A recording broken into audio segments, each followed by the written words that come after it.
Hey guys, I'm going to show real quick about what Prodigy math game is and how to use it in your classroom.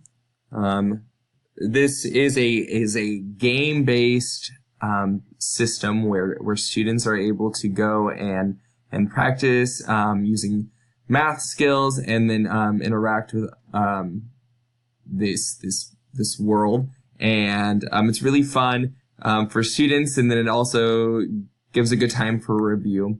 The first thing you'll need to do is create a classroom. You just use your Google account.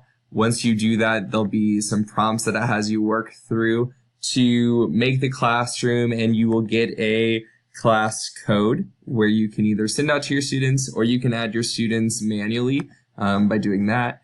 You can say yes, they've already have accounts, or no, they need new accounts. Let's do that real quick.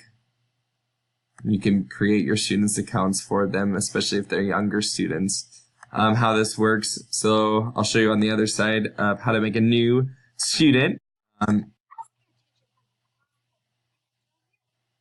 That class code, that'll be the very first thing that the kids are asked for. So it's this F84 CFA. I'm just going to copy and paste it right now so I get it right. Okay. Okay, then I'll just have them go forward. Jane D. So this can be something you can set their password, or they can choose their own. But they need to write it. So for this, I'm going to be in 4th grade. And so here's the login information. This is really important to write down. If they don't remember it, it's a little bit. It takes some time. You have to do some things. So it's really nice just to write it down. It's nice that they create it. It's pretty secure. So then it tells them this first time they log in what to type in, so they know how to get in the classroom. So they're just gonna log in. So they can choose what their wizard looks like. Change its eye color, change its hair, whatever they want. Yeah. And in your classroom or in an after-school program or something, they could be at school, and they can connect this with their parents, and their parents can see what they do. So from this point on, it's very much like a game. It's like Pokemon, like the old school Game Boy Pokemon, or Legend of Zelda. And the students will go through the program, and they will interact with this little guy here, and they will have to answer questions along the way while they are doing this part. So then they can find their name real quick. Sorry, before I keep going. Nice to meet you. What's that over? Hey, look, a monster. Monsters. Starting now, they fight monsters like in Pokemon. And to beat the monsters, they are these wizard battles, and they have to cast spells, but it will ask them math questions. So they have to figure out the missing number here, and this is working as a assessment, a formative assessment for you and for the program. They will find what they're not very good at, and they will work on that with this program. And so you answer it. It tells them they're right or if they're wrong. I'll get the next one wrong so we can see what that looks like. It takes some damage to the monster. They fight back. And then they cast another spell. Here's another math question. So let's get this one wrong. Okay. So I got it wrong. So that answer is incorrect. It lets them look at it again. And so maybe it gives them a hint there, and then it'll show them the answer. Let's do one more. Or a couple more. So there will be several different categories for this. I was doing this just a little bit ago, and it had me answering some geometry questions. And there are other ones that it will go through. When I go back to the teacher page, I'll show you that. Let's do one more so I can show you the progress.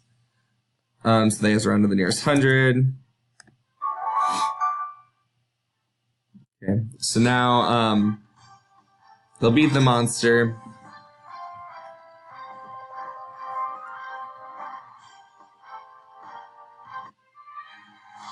And they get these rewards. When they get these battle stars and they get these hearts, they can customize their person and make new things for their person to level up and continue to get stronger and stronger. The kids really love to play this game. If they could play this all day long, they would for sure choose to play it all day long. So let's head back to the teacher page real quick. Sorry, 1 second.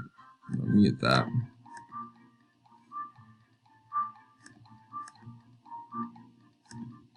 Sorry.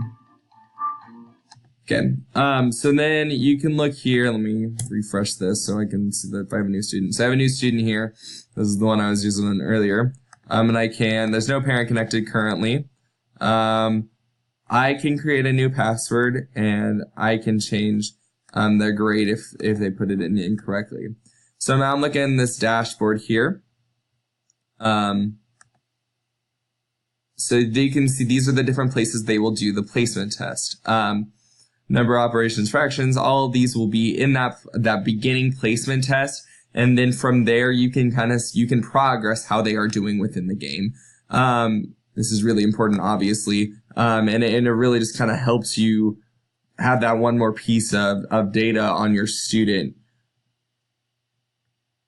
So this game is really, this tutorial is for you to put in your class, but it's really for the students to be able to work on and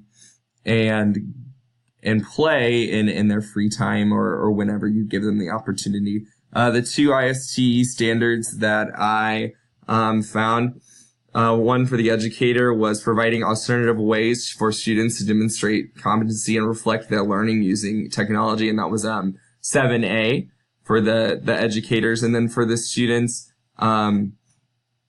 this is 1A, students articulate and set personal learning goals, develop strategies leveraging technology to achieve them, and reflect on the learning process itself to improve learning outcomes. The student's pretty aware of how they're doing in this program, and they are able to kind of see what's going to happen next and how they can continue to get better, and they really strive to get it right, to win the battles and to be able to level up and do better in the program. So that's a quick little overview about what Prodigy is. I hope you can use it in your classroom or in a station or some free time. But yeah, thanks guys.